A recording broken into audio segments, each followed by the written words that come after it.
Mungkin Anda cuma membantu sesuatu yang kecil di sini, Anda dapat di sini yang besar. Ada kisah nyata di Saudi kemarin terjadi. Sampai heboh. Dai-dai pun banyak mengangkat kisah itu. Kisah seorang dai dari Maroko. Maroko di Afrika Utara sana. Salah satu negara Arab yang ada di sana. Orang ini, dai ini di Maroko, subhanallah dia mimpi. Rasulullah SAW datang kepada dia. Kisah nyata. Lalu berkata kepada dia, sesungguhnya ada seseorang tinggal di Mekah bernama Fulan, gitu kan. Sampaikan berita gembira kepada dia kalau dia termasuk ahli surga. Orang ini bangun kaget mimpi. Dan Nabi SAW mengatakan siapa yang melihat itu dalam mimpinya maka itu pasti aku, tidak mungkin syaitan menjelma jadi aku, gitu kan. Rupanya mimpi lagi hari kedua, mimpi lagi hari ketiga, sampai 3 kali dia mimpi. Karena 3 kali dia penasaran, dia ambil pakaiannya, dia beli tiket, berangkat langsung umroh. Tiba di Mekah dia ngobrol sama teman-temannya dai-dai yang dia kenal juga. Orang-orang saleh, Masya Allah kelihatan ada jenggotnya, kelihatan wajahnya orang-orang saleh, Masya Allah. Bertemu mereka, lalu dia cerita sama teman-temannya, saya mimpi ada seseorang bernama Fulan bin Fulan dari suku ini, itu di Mekah. Dan Nabi SAW bilang 3 kali dalam mimpi saya sampaikan dia termasuk ahli surga. Gimana nih gitu? Ayo kita cari. Teman-temannya bantu cari, tanya sana, tanya sini. Setelah berapa hari berusaha, ternyata betul ditemukan ada orang bernama itu di salah satu, kalau kita RT lah ya, di Mekah. Datanglah mereka ke sana, lalu kemudian menanyakan kepada Pak RT-nya kalau kita ya, Umdah gitu kan. Nanya, gimana nih? Ada nggak sih orang bernama Fulan? Mereka, RT-nya sendiri, RT itu RW itu kaget pada saat itu. Kenapa kalian cari? Kalian kelihatannya orang-orang soleh, kelihatan wajahnya penampilannya orang-orang soleh. Ngapain cari orang ini? Ternyata orang ini buruk sekali di tengah-tengah masyarakat itu. Tapi Nabi SAW bilang dia termasuk ahli surga. Luar biasa gitu. Maka kata orang yang dari Maroko ini, emang kenapa? Dia bilang kalian tidak layak bertemu sama orang ini ahli maksiat. Kalau ada orang yang paling buruk di tempat kami ini, dia orang paling buruk ini. Nggak sholat, nggak segala macam.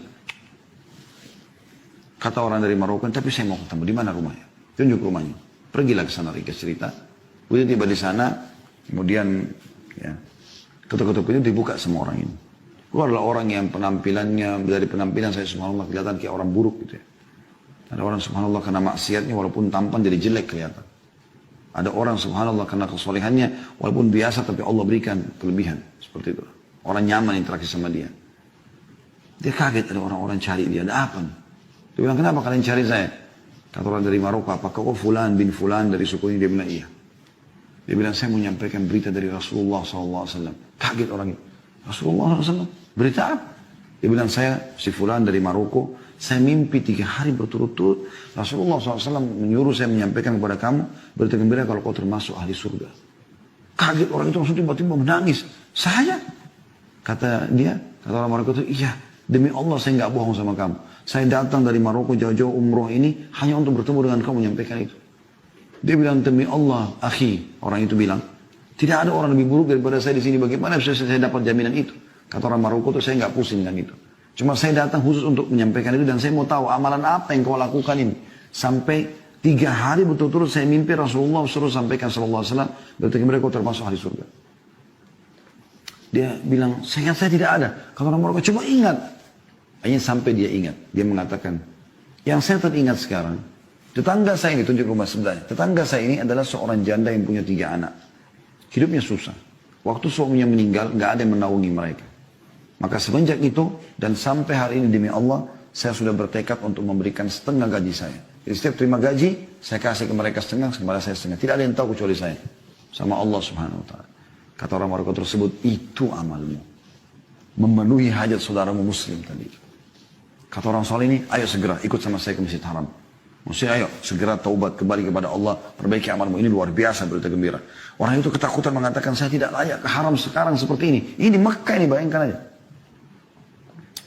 Lalu kata orang Maroko, baik, siapkan dirimu. Dia bilang dia siap-siap, dia mandi, dia bersih, dia pakai baju terbaik, lalu dia ikut ke masjid. Kata orang Maroko ini begitu masuk masjid, nangis orang ini. Seperti orang yang masuk ke sebuah alam yang penuh dengan kedamaian, kebahagiaan luar biasa. Dia bilang begitu masuk masjid, mulai sholat, kata orang Maroko ini, nangis terus orang itu. Karena nangisnya, karena terusnya dia nangis, kami pun sampai nangis gitu. Dan subhanallah, setelah baca tilawah Al-Quran di rakaat pertama ruku, ya tidak sujud, begitu sujud, kami bangun sama imam, dia masih sujud orang ini. Kami sujud lagi yang kedua, dia masih sujud. Kami berdiri rakaat kedua sampai terus. Itu maghrib waktu itu. Setelah saya salam, habis sholat maghrib, nanti saya sentuh dia jatuh sudah meninggal dunia. Allah tutup dengan husnul khatimah.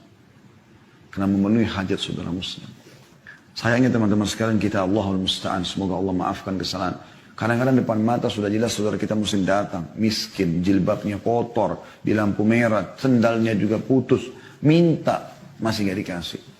Mana kita dengan hadits ini? Ya. Barang siapa yang memenuhi keperluan saudaranya, maka Allah akan memenuhi keperluannya.